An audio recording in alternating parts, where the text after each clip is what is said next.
भारत नेपाल का ऐतिहासिक संबंध विस्तृत रूप से। भारत और नेपाल के बीच का रिश्ता न केवल भौगोलिक दृष्टि से बल्कि सांस्कृतिक, ऐतिहासिक, धार्मिक और सामाजिक रूप से भी गहरा है। यह रिश्ता सदियों पुराना है, जो केवल दो देशों की सीमाओं तक सीमित नहीं रह गया, बल्कि समय के साथ दोनों देशों के लोगों की भावनाओं, परंपराओं, जीवन शैली और सामाजिक समझ में गहराई से समाया हुआ है। ऐतिहासिक पहलू। नेपाल और भारत के बीच का संबंध प्राचीन काल से चला आ रहा है। वैदिक काल में भी दोनों देशों के बीच संपर्क था। समय के साथ दोनों देशों ने शिक्षा, धर्म, संस्कृति, राजनीति और व्यापार के क्षेत्र में एक दूसरे से सीखने और सहयोग करने का मार्ग अपनाया।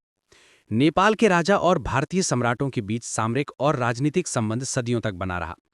गुप्त साम्राज्य, मौर्य साम्राज्य और बाद में विभिन्न राजवंशों के बीच नेपाल और भारत ने कई सहयोगात्मक समझौते किए। बौद्ध धर्म की उत्पत्ति और विकास में भी दोनों देशों ने मिलकर महत्वपूर्ण भूमिका निभाई। भगवान बुद्ध का बोध स्थल बोध गया भारत में है, जबकि लुम्बिनी, जहां भगवान बुद्ध का जन्म हुआ था, नेपाल में स्थित है। यह धार्मिक संबंध आज भी दोनों देशों को जोड़ता है। सांस्कृतिक और धार्मिक संबंध।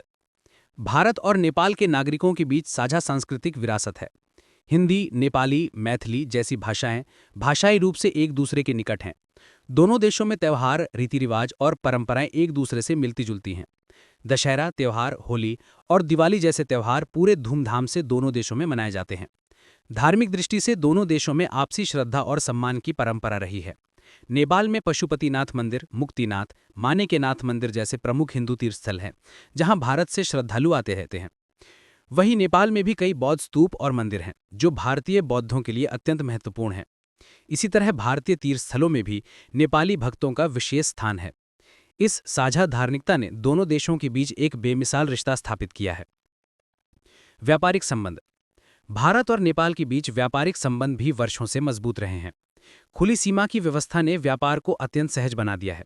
नेपाल भारत से पेट्रोल, डीजल, औद्योगिक उपकरण, खाद्य सामग्री, कपड़े और इलेक्ट्रॉनिक वस्तुएं इत्यादि का आयात करता है। वहीं नेपाल अपने कृषि उत्पाद, हाथ से बने हस्तशिल्प, काष्ठ शिल्प, मसाले, जड़ी बूटियां, चावल, आलू आदि भारत को निर्यात करता है। नेपाल की अर्थव्यवस्था कृषि पर आधारित है और भारत इसका सबसे बड़ा व्यापारिक भागीदार है। दोनों देशों ने समय समय पर व्यापार समझौते किए हैं ताकि आपसी लाभ सुनिश्चित हो सके। भारत ने नेपाल को विशेष आर्थिक सहयोग, स्पेशल इकोनॉमिक पैकेज भी प्रदान किया है, जिससे नेपाल में बुनियादी ढांचे के विकास में सहायता मिली। शिक्षा और सामाजिक आदान प्रदान। नेपाल और भारत के बीच शिक्षा का क्षेत्र भी अत्यंत महत्वपूर्ण है। भारतीय विश्वविद्यालयों में नेपाली छात्र बड़ी संख्या में अध्ययन के लिए आते हैं। खासकर मेडिकल और इंजीनियरिंग के क्षेत्र में नेपाल के छात्रों की भारी संख्या भारतीय संस्थानों में शिक्षा ग्रहण कर रही है। इसके अलावा नेपाल में भी भारतीय शिक्षकों की उपस्थिति बड़ी संख्या में है। सामाजिक आदान प्रदान के क्षेत्र में भी दोनों देशों की जनता एक दूसरे के साथ गहरे जुड़े हुए हैं। बहुत से नेपाली भारतीय शादियां करते हैं, वहीं कई भारतीय भी नेपाल में बसे हुए हैं। धार्मिक आयोजन, सामाजिक पर्व और सांस्कृतिक कार्यक्रम भी दोनों देशों में बड़े उत्साह से आयोजित होते हैं। सीमा की खुली नीति। भारत नेपाल की खुली सीमा नीति दोनों देशों के लोगों के लिए एक अनमोल उपहार की तरह है। बिना किसी वीजा के दोनों देशों के लोग सीमा पार आसानी से यात्रा कर सकते हैं। इसका सीधा प्रभाव यह हुआ है कि पारिवारिक संबंध, व्यापार, धार्मिक तीर्थयात्रा और अन्य सामाजिक गतिविधियां अत्यंत सहज हो गई हैं। इस खुली सीमा नीति की वजह से दोनों देशों के बीच आर्थिक, सामाजिक और धार्मिक सहयोग लगातार बढ़ रहा है। नेपाल के छोटे व्यापारी से लेकर बड़े उद्योगपति तक भारत में निवेश कर रहे हैं। वहीं भारत के निवेशक नेपाल के विभिन्न क्षेत्रों में उद्योग स्थापित कर रहे हैं। वर्तमान स्थिति में दरार। इतिहास और परंपरा के बावजूद वर्तमान समय में भारत और नेपाल के संबंध कुछ चुनौतियों का सामना कर रहे हैं। आंतरिक राजनीतिक अस्थिरता, बढ़ता भ्रष्टाचार, चीन का बढ़ता प्रभाव और दोनों देशों के बीच व्यापार एवं रणनीतिक समझौतों में अविश्वास ने इन रिश्तों में दरार डाल दी है। नेपाल में राजनीतिक अस्थिरता का दौर लगातार बढ़ रहा है। सरकारें जल्दी जल्दी बदलती हैं। भ्रष्टाचार की जड़ें इतनी गहरी हो चुकी हैं कि आम जनता भी इससे त्रस्त है। इसके चलते भारत नेपाल के बीच सहयोग कम होता जा रहा है। नेपाल में चीन की सक्रियता भी एक चिंता का विषय बन चुकी है। चीन ने नेपाल के विकास कार्यों में विशेष रुचि दिखाई है। उसकी आर्थिक मदद और सामरिक समझौतों से नेपाल की नीति भारत से धीरे धीरे दूर होती जा रही है। भारत को यह समझना होगा कि यह केवल नेपाल का आंतरिक मामला नहीं, बल्कि क्षेत्रीय स्थिरता का प्रश्न भी बन चुका है। नेपाल की आंतरिक राजनीतिक स्थिति। नेपाल की राजनीति दशकों से अस्थिरता और संघर्ष का पर्याय बन चुकी है। ये देश राजनीतिक उथल-पुथल, सत्ता संघर्ष, भ्रष्टाचार और सामाजिक विभाजन का सामना कर रहा है। इस अध्याय में हम विस्तार से समझेंगे कि नेपाल की आंतरिक राजनीतिक स्थिति कैसी है और इसके भारत-नेपाल संबंधों पर क्या प्रभाव पड़े हैं। राजनीतिक अस्थिरता का दौर। नेपाल की राजनीति लंबे समय से अस्थिरता के दौर से गुजर रही है। नेपाल में राजतंत्र से लोकतंत्र में संक्रमण एक बड़ा मोड़ था, लेकिन इसके बाद भी देश ने स्थिर सरकार स्थापित करने में कठिनाई का सामना किया। 2008 में नेपाल ने संवैधानिक रूप से गणराज्य घोषित कर दिया था। इसके बाद विभिन्न राजनीतिक दलों के बीच सत्ता संघर्ष की अनवरत स्थिति बनी रही। नेपाली कांग्रेस, नेकपा.माओवादी, नेकपा.UML और अन्य छोटे दल लगातार सत्ता के लिए संघर्ष करते रहे। चुनावी परिणामों के बाद भी सरकारें अधिक समय तक नहीं टिक पाईं। प्रधानमंत्री लगातार बदलते रहे, जिससे देश का प्रशासनिक ढांचा कमजोर होता गया। वर्तमान में भी नेपाल में राजनीतिक अस्थिरता गहराई से व्याप्त है। सरकारें अल्पकालिक और असंगठित बनी हुई हैं। कोई स्थायी नीतिगत दिशा नहीं बनी है, जिससे देश के विकास कार्य अधर में लटकते हैं। इस अस्थिरता का सबसे बड़ा शिकार आम जनता है। भ्रष्टाचार की गहराई। नेपाल में भ्रष्टाचार की समस्या बेहद गंभीर हो चुकी है। सरकारी योजनाओं में भ्रष्टाचार, सरकारी अधिकारी और राजनेताओं द्वारा अपने व्यक्तिगत हित के लिए नियमों की अनदेखी, परियोजनाओं में अवैध कमीशन, सरकारी धन का गबन और अन्य कई तरीके से भ्रष्टाचार बढ़ रहा है। नेपाल के राजनीतिक नेताओं ने अपनी सत्ता के विस्तार और व्यक्तिगत लाभ के लिए भ्रष्टाचार को बढ़ावा दिया है। इसका असर देश के विकास परियोजनाओं पर सीधा पड़ा है। सड़कें अधूरी बनी रहती हैं, अस्पतालों में दवाइयों की कमी होती है और स्कूलों में बुनियादी सुविधाएं गायब रहती हैं। अंतर्राष्ट्रीय संगठनों ने भी नेपाल में भ्रष्टाचार की स्थिति पर चिंता जताई है। ट्रांसपेरेंसी इंटरनेशनल के भ्रष्टाचार सूचकांक यानी करप्शन परसेप्शंस इंडेक्स में नेपाल की रैंक लगातार गिरती जा रही है। इससे विदेशी निवेशकों की भी चिंता बढ़ रही है। निवेश के अभाव में देश की अर्थव्यवस्था धीमी गति से गिरती जा रही है। राजनीतिक दलों के बीच संघर्ष। नेपाल में प्रमुख राजनीतिक दलों के बीच लगातार सत्ता संघर्ष चलता रहता है। एक दल सत्ता में आता है तो दूसरा दल उसे अस्थिर करने में लग जाता है। कई बार हड़तालें, आंदोलन और विरोध प्रदर्शन आम हो गए हैं। राजनीतिक दलों की प्राथमिकता विकास नहीं, बल्कि सत्ता में बने रहना बन गई है। राजनीतिक समझौते बड़े स्वार्थपरक होते हैं। नेपाल की राजनीति में दलगत नफरत, जातीय भेदभाव और निजी स्वार्थ का वर्चस्व है। इससे देश की जननीति यानी पब्लिक पॉलिसी प्रभावित हो रही है। सामाजिक अस्थिरता और विभाजन। राजनीतिक अस्थिरता के साथ साथ नेपाल में सामाजिक अस्थिरता भी गहराई से फैली हुई है। जातीय और सांप्रदायिक मतभेद देश की स्थिरता में बाधा बन रहे हैं। दलित समुदाय, जनजातीय समूह, मधेसी और पहाड़ी क्षेत्रों के लोगों के बीच असंतोष लगातार बढ़ता जा रहा है। इन सामाजिक भेदभावों को राजनीतिक दल अक्सर अपने फायदे के लिए भड़का देते हैं। परिणाम स्वरूप बार बार हिंसा, प्रदर्शन और सामाजिक विघटन की घटनाएं होती हैं। विदेशी ताकतों का हस्तक्षेप। नेपाल की आंतरिक राजनीतिक अस्थिरता का सबसे बड़ा कारण उसके पड़ोसी देशों का हस्तक्षेप भी माना जा रहा है। भारत और चीन दोनों नेपाल में अपनी रणनीतिक स्थिति मजबूत करने के लिए सक्रिय हैं। भारत हमेशा से नेपाल का करीबी मित्र रहा है, परंतु भ्रष्टाचार और राजनीतिक अस्थिरता की वजह से उसकी नीति सीमित प्रभाव डाल पा रही है। चीन ने नेपाल में निवेश और सहायता परियोजनाओं के जरिए अपने प्रभाव को बढ़ाना शुरू कर दिया है। नेपाल सरकार को भी ये समझने में कठिनाई हो रही है कि किस दिशा में अपनी विदेश नीति को मोड़ना चाहिए। नेपाल के नेता दोनों देशों से लाभ उठाना चाहते हैं, लेकिन भ्रष्टाचार और स्वार्थपरकता के चलते ये नीति अस्थिर और असंगठित बनी रहती है। भ्रष्टाचार और विदेश नीति का उलझाव। नेपाल के अंदर फैले भ्रष्टाचार की गहराई का असर उसकी विदेश नीति पर भी पड़ा है। साफ नीति न होने के कारण भारत और चीन दोनों नेपाल में अपनी रणनीतिक भूमिका स्थापित करने में लगे हुए हैं। नेपाल में भ्रष्टाचार के कारण भारत की सहायता योजनाएं जैसे सीमा सड़क परियोजनाएं, विद्युत संयंत्र निर्माण, स्वास्थ्य एवं शिक्षा के क्षेत्र में सहयोग प्रभावित हो रही हैं।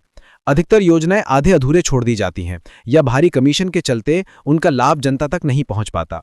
निष्कर्ष: नेपाल की आंतरिक राजनीतिक स्थिति अस्थिरता, भ्रष्टाचार, दलगत संघर्ष, सामाजिक विभाजन और विदेशी हस्तक्षेप की भंवर में फंसी हुई है। इस स्थिति ने भारत नेपाल संबंधों को नाजुक बना दिया है। यदि स्थिति में सुधार नहीं हुआ तो नेपाल और भारत दोनों को भारी नुकसान उठाना पड़े। भारत की विदेश नीति और नेपाल। भारत की विदेश नीति सदियों से अपने पड़ोसी देशों के साथ मित्रवत और सहयोगात्मक संबंध बनाए रखने की रही है। नेपाल के साथ भारत का विशेष संबंध इसलिए भी माना जाता है क्योंकि यह केवल एक पड़ोसी देश नहीं, बल्कि ऐतिहासिक, धार्मिक और सांस्कृतिक रूप से भी भारत के करीब है। परंतु वर्तमान समय में नेपाल की राजनीतिक अस्थिरता और भ्रष्टाचार ने भारत की विदेश नीति को जटिल बना दिया है। इस अध्याय में हम विस्तार से समझेंगे कि भारत की नेपाल की प्रतिनीति में क्या बदलाव आए हैं, किस प्रकार से भारत ने रणनीति बनाई है और किन कारणों से इन नीति परिवर्तनों की आवश्यकता पड़ी है। भारत नेपाल की पारंपरिक विदेश नीति। भारत की परंपरागत विदेश नीति में नेपाल को विशेष स्थान प्राप्त रहा है। भारत ने हमेशा नेपाल को एक मित्र देश के रूप में देखा है। खुली सीमा नीति, विशेष व्यापार समझौते, सांस्कृतिक और धार्मिक आदान प्रदान, विकास परियोजनाओं में सहयोग आदि इसके प्रमुख स्तंभ रहे हैं। नेपाल की भौगोलिक स्थिति भारत के लिए अत्यंत महत्वपूर्ण है। यह हिमालय की तराई क्षेत्र में स्थित है और भारत के उत्तर की रणनीतिक सुरक्षा के लिए भी अहम है। इसलिए भारत ने हमेशा नेपाल की राजनीतिक स्थिरता को बनाए रखने की कोशिश की है। भारत सरकार ने नेपाल के विकास के लिए विशेष आर्थिक सहायता पैकेज, शिक्षा और स्वास्थ्य क्षेत्र में सहायता, आपातकालीन राहत कार्य, सड़क और पुल निर्माण जैसी कई सहयोगात्मक परियोजनाएं चलाई हैं। नीति में बदलाव के कारण। हाल के वर्षों में भारत की नेपाल नीति में कई जटिलताएं उत्पन्न हुई हैं। इसका मुख्य कारण नेपाल में बढ़ता भ्रष्टाचार, राजनीतिक अस्थिरता और चीन का प्रभाव है। नेपाल में भ्रष्टाचार की व्यापकता ने भारत की नीति को कमजोर कर दिया है। सहायता परियोजनाओं का उद्देश्य आम जनता तक पहुंचाना होता है, लेकिन भ्रष्टाचार की वजह से योजनाएं अधूरी रह जाती हैं या उनमें भारी कमीशन लग जाता है। परिणाम स्वरूप नेपाल की जनता में भारत के प्रति अविश्वास बढ़ा है। चीन ने नेपाल के प्रति अपनी विदेश नीति को अत्यधिक प्रभावी बना लिया है। बेल्ट एंड रोड इनिशिएटिव या BRI के तहत चीन ने नेपाल में सड़कों, रेल मार्गों, विद्युत संयंत्रों, औद्योगिक क्षेत्र और अन्य बुनियादी ढांचे में भारी निवेश करना शुरू कर दिया है। इससे नेपाल धीरे धीरे भारत से दूर होता जा रहा है। नेपाल के राजनीतिक नेतृत्व का भ्रष्टाचार और स्वार्थपरता भी भारत की नीति पर प्रश्न चिन्ह लगा रही है। कई बार नेपाल सरकार ने भारत की महत्वपूर्ण परियोजनाओं में देरी की है या उन्हें रद्द कर दिया है ताकि चीन से अधिक लाभ लिया जा सके। भारत की नई रणनीति। इस बदलती स्थिति को ध्यान में रखते हुए भारत ने अपनी विदेश नीति में कुछ नए परिवर्तन किए हैं। पहले की तुलना में अधिक व्यावहारिक और उद्देश्य आधारित नीति को अपनाया जा रहा है। 1. सशक्त कूटनीति। भारत अब नेपाल के साथ केवल भावनात्मक आधार पर नहीं, बल्कि ठोस नीति और समझौतों के आधार पर संबंध बनाए रखना चाहता है। भारत ने नेपाल के राजनीतिक नेतृत्व के साथ सीधे संवाद को प्राथमिकता दी है ताकि भ्रष्टाचार और राजनीतिक अस्थिरता पर मिलकर काम किया जा सके। 2. आर्थिक सहयोग और पारदर्शिता। भारत ने अपने आर्थिक सहयोग को अधिक पारदर्शी बनाने की कोशिश की है। अब विकास परियोजनाओं की निगरानी में वृद्धि की जा रही है ताकि भ्रष्टाचार को न्यूनतम किया जा सके। सरकारी परियोजनाओं में फंड की ट्रैकिंग के लिए तकनीकी उपकरणों का उपयोग किया जा रहा है। 3. सांस्कृतिक और जनस्तरीय संपर्क को बढ़ावा। भारत सरकार ने नेपाल में जनसंपर्क अभियानों को और सशक्त बनाया है। सांस्कृतिक मेलों, शिक्षा एवं स्वास्थ्य कार्यक्रमों के माध्यम से दोनों देशों की जनता को जोड़ने का प्रयास किया जा रहा है। 4. सैन्य सहयोग। भारत और नेपाल के बीच सैन्य सहयोग भी बढ़ाया गया है। भारतीय सेना और नेपाली सेना के बीच संयुक्त अभ्यास, प्रशिक्षण कार्यक्रम और सामरिक सहयोग को प्राथमिकता दी जा रही है। इससे दोनों देशों के बीच विश्वास बढ़ने की कोशिश हो रही है। 5. चीन के बढ़ते प्रभाव का संतुलन। चीन के प्रभाव को संतुलित करने के लिए भारत ने नेपाल में विकास कार्यों में तेजी से कदम बढ़ाए हैं। विशेष रूप से सड़कों, विद्युत संयंत्रों, स्वास्थ्य केंद्रों और शिक्षा परियोजनाओं में तेजी लाई गई है ताकि नेपाल पर भारत की साख बनी रहे। भारत नेपाल समझौतों की नई दिशा।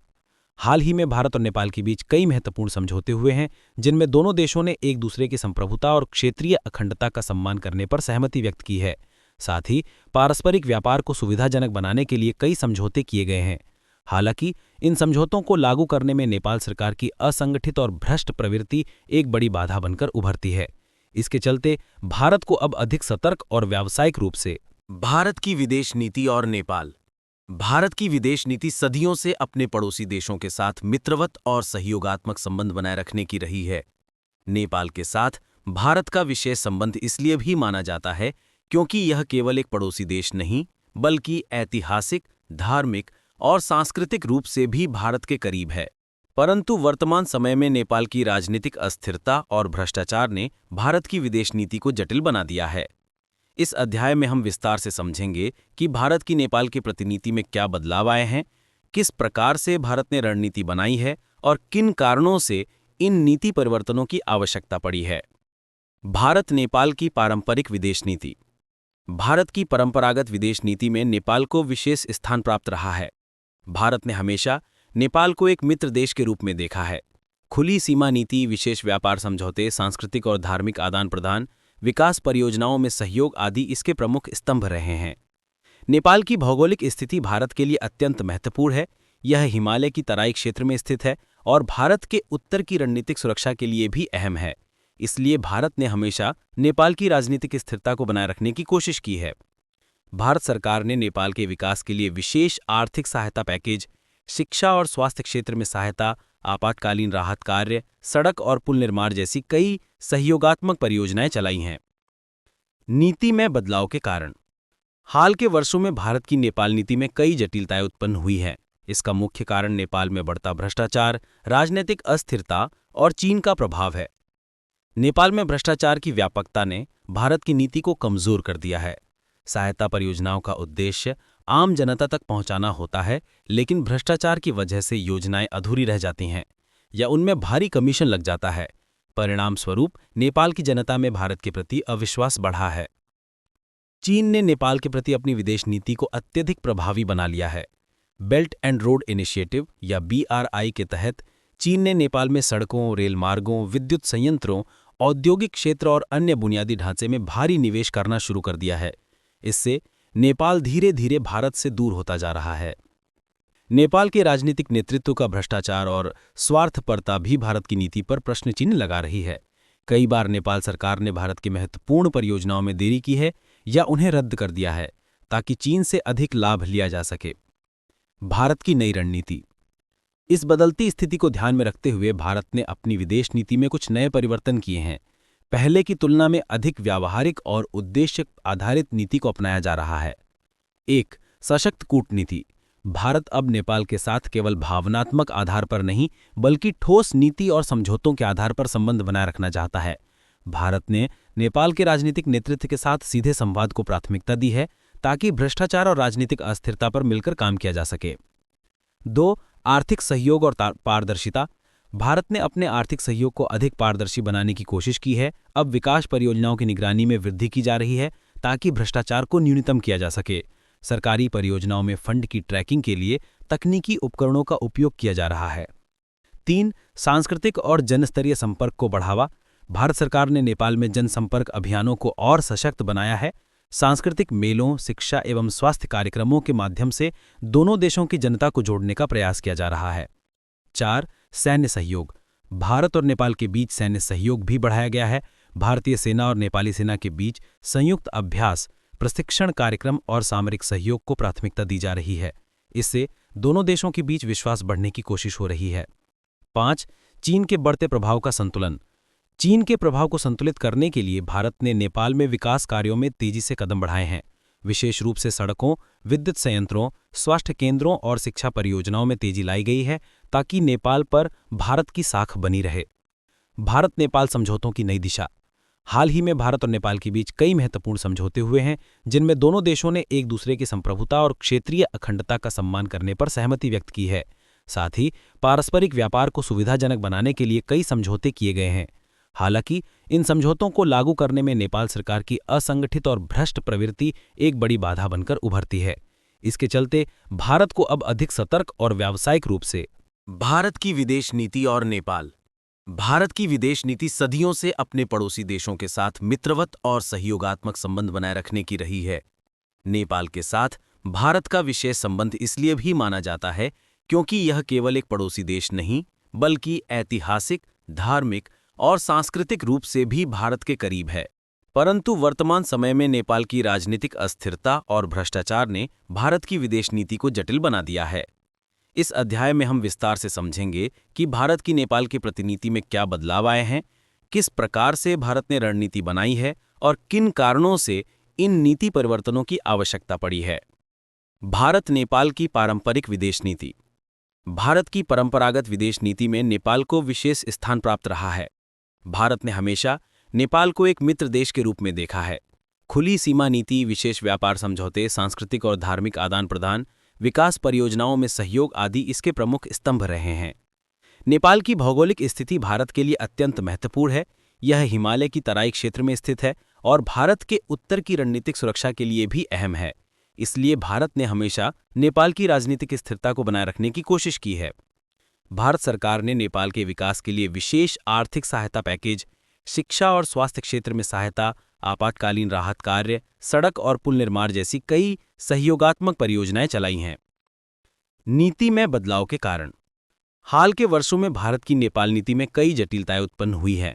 इसका मुख्य कारण नेपाल में बढ़ता भ्रष्टाचार, राजनीतिक अस्थिरता और चीन का प्रभाव है। नेपाल में भ्रष्टाचार की व्यापकता ने भारत की नीति को कमजोर कर दिया है। सहायता परियोजनाओं का उद्देश्य आम जनता तक पहुंचाना होता है, लेकिन भ्रष्टाचार की वजह से योजनाएं अधूरी रह जाती हैं या उनमें भारी कमीशन लग जाता है। परिणाम स्वरूप नेपाल की जनता में भारत के प्रति अविश्वास बढ़ा है। चीन ने नेपाल के प्रति अपनी विदेश नीति को अत्यधिक प्रभावी बना लिया है। बेल्ट एंड रोड इनिशिएटिव या BRI के तहत चीन ने नेपाल में सड़कों, रेल मार्गों, विद्युत संयंत्रों, औद्योगिक क्षेत्र और अन्य बुनियादी ढांचे में भारी निवेश करना शुरू कर दिया है। इससे नेपाल धीरे धीरे भारत से दूर होता जा रहा है। नेपाल के राजनीतिक नेतृत्व का भ्रष्टाचार और स्वार्थपरता भी भारत की नीति पर प्रश्न चिन्ह लगा रही है। कई बार नेपाल सरकार ने भारत की महत्वपूर्ण परियोजनाओं में देरी की है या उन्हें रद्द कर दिया है ताकि चीन से अधिक लाभ लिया जा सके। भारत की नई रणनीति। इस बदलती स्थिति को ध्यान में रखते हुए भारत ने अपनी विदेश नीति में कुछ नए परिवर्तन किए हैं। पहले की तुलना में अधिक व्यावहारिक और उद्देश्य आधारित नीति को अपनाया जा रहा है। 1. सशक्त कूटनीति। भारत अब नेपाल के साथ केवल भावनात्मक आधार पर नहीं, बल्कि ठोस नीति और समझौतों के आधार पर संबंध बनाए रखना चाहता है। भारत ने नेपाल के राजनीतिक नेतृत्व के साथ सीधे संवाद को प्राथमिकता दी है ताकि भ्रष्टाचार और राजनीतिक अस्थिरता पर मिलकर काम किया जा सके। 2. आर्थिक सहयोग और पारदर्शिता। भारत ने अपने आर्थिक सहयोग को अधिक पारदर्शी बनाने की कोशिश की है। अब विकास परियोजनाओं की निगरानी में वृद्धि की जा रही है ताकि भ्रष्टाचार को न्यूनतम किया जा सके। सरकारी परियोजनाओं में फंड की ट्रैकिंग के लिए तकनीकी उपकरणों का उपयोग किया जा रहा है। 3. सांस्कृतिक और जनस्तरीय संपर्क को बढ़ावा। भारत सरकार ने नेपाल में जनसंपर्क अभियानों को और सशक्त बनाया है। सांस्कृतिक मेलों, शिक्षा एवं स्वास्थ्य कार्यक्रमों के माध्यम से दोनों देशों की जनता को जोड़ने का प्रयास किया जा रहा है।